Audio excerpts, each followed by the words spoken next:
State దేనికి ఉండాలంటే ప్రజల్ని రక్షించడానికి ఉండాలి. కానీ స్టేటే ఒక గూండాలాగా, ఒక రౌడీలాగా, ఒక నియంతలాగా, దయచేసి నేను వాడే పదాలన్నీ కూడా చాలా జాగ్రత్తగా మీరు అవుట్పుట్లో తీసుకోవచ్చు.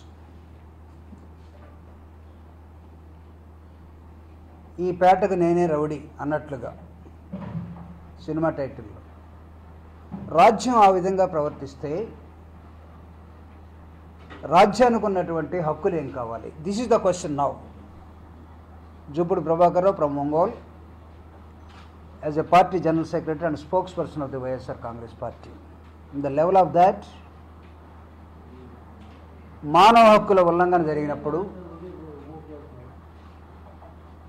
ప్రజా హక్కుల్ని హరించబడినప్పుడు, ప్రశ్నించాల్సినటువంటి గొంతులన్నీ మోగపోతే, భయపడిపోతే, what is the meaning of Indian Constitution and the respect you are giving to the Dr. Babasaheb Ambedkar రాజ్యాంగం?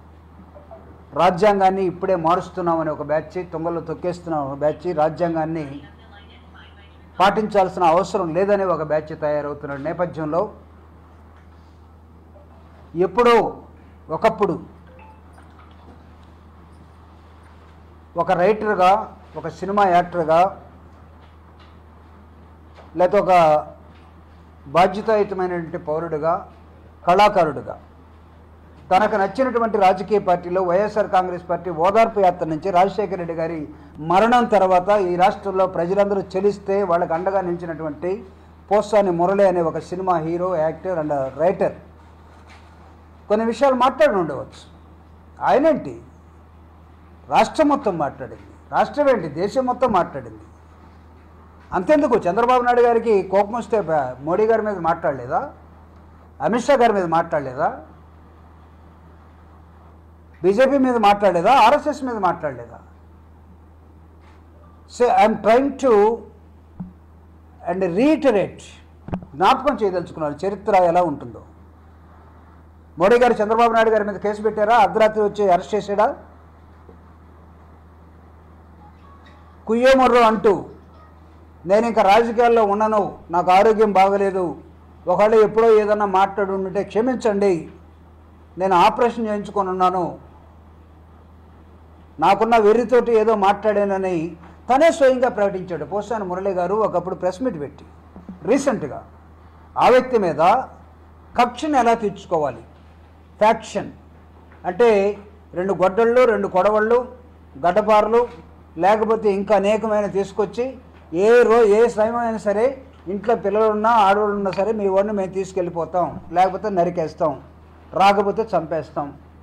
పాపం అతను బనీన్ వేసుకొని ఉన్నాడు, రాత్రుల్లో ట్యాబ్లెట్లు మింగాలట, ఇంకా ఎంఆర్ఐ టెస్ట్కి ఈరోజు వెళ్ళాలి, అంతకుముందు గొంతు ఆపరేషన్ చేయించుకున్నాడు. ఈజ్ ఎ పేషెంటే కాదు, సరెండర్ అయిపోయినటువంటి ఒక రైటర్ అతను. నా మాటలో చెప్పాలంటే ఇవన్నీ కొన్ని తట్టుకోలేక సరెండర్ అయిపోయాడు. సరెండర్ అయిపోయిన వ్యక్తిని కూడా రెడ్ బుక్లో రాసుకున్నామని చెప్పి ఎటుపోతున్నారు మీరు? భయభ్రాంతులకు గురి చేస్తే ఆగుతుందా ప్రజాస్వామ్యం? మీరు నిలవగలరా? ప్రజాస్వామ్యాన్ని మీరు వక్ర మార్గంలో నడిపి నిలవగలరా ఈ రాష్ట్రంలో? ఎప్పుడో 50 సంవత్సరాల క్రితం పుట్టినటువంటి ఆర్ఎస్యు అనే ఒక విద్యార్థి సంస్థ దాని 50 సంవత్సరాల ఉత్సవాలు జరుపుకుంటూ హైదరాబాదులో 75 ఏళ్ళు వచ్చినటువంటి ఆ ఆర్ఎస్యు ప్రభావానికి గురైనటువంటి వాళ్ళందరూ కూడా మొన్న ఒక సమావేశం పెట్టుకున్నారు. మేము చచ్చినా మా భావాలు చచ్చిపోలేదు, మీరు ఎన్కౌంటర్లు చేసినా మేము ఇంకా నిలబడే ఉన్నాం, మా విద్యార్థులు మా లెక్చరర్స్ అని వాళ్ళు చెప్తున్నారు. ప్రజాస్వామ్యాన్ని గుర్తు చేస్తున్నారు. నియంతకి ఇది సవాల్. ఇది నేను ఎగ్జాంపుల్గానే మీకు చెప్తున్నా. కళ్ళెదురు కనబడుతున్నటువంటి యూట్యూబ్ కొట్టండి, ఆర్ఎస్యు వయోజన్ లాగా ఒక పేరు పెట్టుకొని వాళ్ళు. నాకు ఆర్ఎస్యు భావాలు వాళ్ళు ఏంటో నాకు తెలియదు, జనసేన భావాలు నాకేంటో తెలియదు, ఆర్ఎస్ఎస్ భావాలు నాకేంటో తెలియదు. For it is immaterial to me. I'm trying to give an example now. అరే ప్రజాస్వామ్యంలో ఒక్కసారి అధికారం నీకు వస్తే రాక రాక నా ప్రతాపం చూపిస్తానంటే మీరు చంద్రబాబు అనే బంగారు బాతుని ఒకేసారి కోసేసి అన్ని గుడ్లు తినేయాలని చూస్తున్నారు. అది బంగారు బాతు, ఒకసారి ఓడిపోయినా మళ్ళీ గెలుస్తున్నాడు పాపం అతను. ఎన్టీ రామారావు గారి మీదే నిలబడి గెలుస్తానని చెప్పి సవాలు చేసి తర్వాత అతను కూతుర్ని పెళ్లి చేసుకొని ఎన్టీ రామారావు గారి డాక్టర్ని మేడం గారిని పెళ్లి చేసుకొని పాపం ఆయన రాజకీయాల్లో పడతా లేస్తా వస్తూ ఉన్నాడు. అంతకుముందు పడి నేను లేస్తేనే ఒక చిన్న అధికారం వచ్చింది. మీరు ముగ్గురు కలిస్తేనే అది పెద్దదయింది. మీరు ముగ్గురు ఎప్పుడు దాకా ఉంటారో ఎప్పుడు దాకా పోతారో. ఎందుకు ఈ చెత్త అరెస్టులు? ఎవరిని మెప్పించడం కోసం? అరే ఒక కామన్ సిద్ధాంతం ఏముంటుందంటే సరెండర్ అయిపోయిన వాడిని ఎవరు ముట్టుకోరు.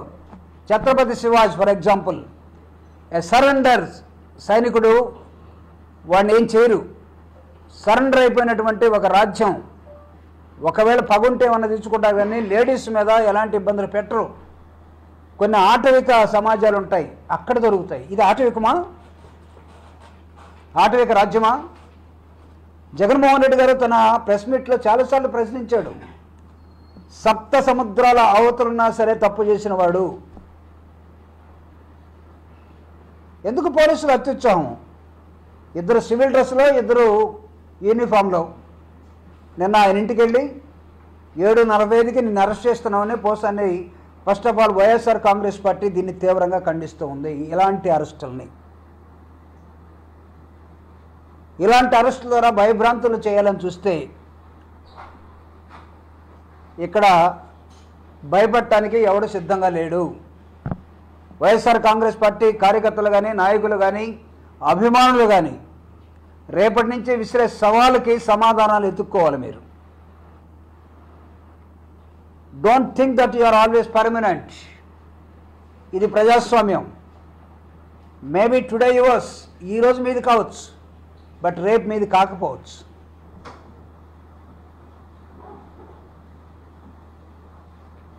ఏం చూసుకొని ఈరోజు వైఎస్ఆర్ కాంగ్రెస్ పార్టీ సింపథైజర్స్ని, నాయకుల్ని కుట్ర కేసులు పెట్టి, లేకపోతే ఎప్పుడో సంవత్సరం క్రితం 2 సంవత్సరాల క్రితం మాట్లాడిన మాటల్ని వాళ్ళ మనసుతోటి అక్కడక్కడ రాష్ట్రం విశాలంగా ఉంది కదా అని చెప్పి కర్నూలు లేదా అనంతపూర్లోనో లేదా శ్రీకాకుళంలోనో లేకపోతే చిత్తూరులోనో కేసులు పెట్టించి అర్ధరాత్రి మనుషులు లాక్కుపోవడానికి ఏంటిది? వ్యవస్థను గౌరవించరా? కోర్ట్స్ ఏం చేస్తాయి?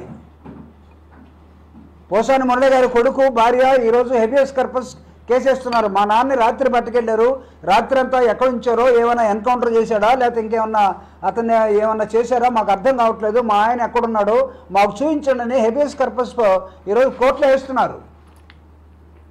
హెబియస్ కార్పస్ అంటే అతను తీసుకొచ్చి కోర్టులో ప్రొడ్యూస్ చేయాలి పోలీసులు. మళ్ళీ పోలీసులకే మళ్ళీ ఇబ్బంది.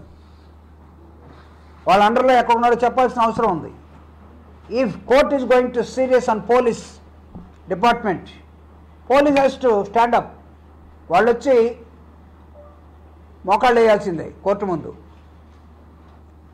ఎవరు చూసుకొని పోలీసు వ్యవస్థ ఈ పని చేస్తూ ఉన్నది? నెంబర్ 1, బ్యూరోక్రసీకి జగన్మోహన్ రెడ్డి గారు చాలా స్పష్టంగా చెప్పాడు, with in the framework of your duty don't try to jump your boundaries. ఎవడో ఆనందం కోసం, వాళ్ళ కళ్ళల్లో ఆనందం చూడటం కోసం చెత్త పనులు చేయొద్దని కూడా చెప్పాడు. సో దానిలో భాగమే పోసాని మురళి అరెస్ట్.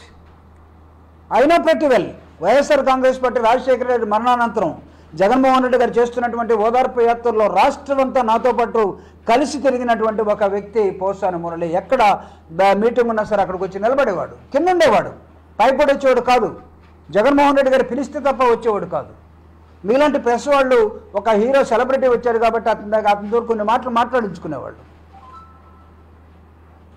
అంటే ఒక మనిషి పట్ల సానుభూతిని తెలపటం, ఒక గొప్ప రాజకీయ నాయకుడు, ఒక హీరో ఈ రాష్ట్రంలో రాజకీయాలకే ఒక స్వచ్ఛమైన అర్థం చెప్పి రాజకీయం అంటే సేవ అని ముఖ్యమంత్రిగా వచ్చిన తర్వాత ఒక పరిపూర్ణమైనటువంటి డెఫినేషన్ ఇచ్చినటువంటి రాజశేఖర రెడ్డి గారు లేరు అన్న తర్వాత కదిలినటువంటి సమాజంలో భాగమే పోసాని మురళి. ఆ రోజు తెలుగుదేశం అభిమానులు ఏడవలేదా? కళ్ళల్లో నీళ్లు కార్చలేదా? జగన్మోహన్ రెడ్డి గారికి అండగా సమాజం మొత్తం నిలబడేదా? ఆ లెన్సుల వాళ్ళల్లో ఇతను కూడా ఒకడు.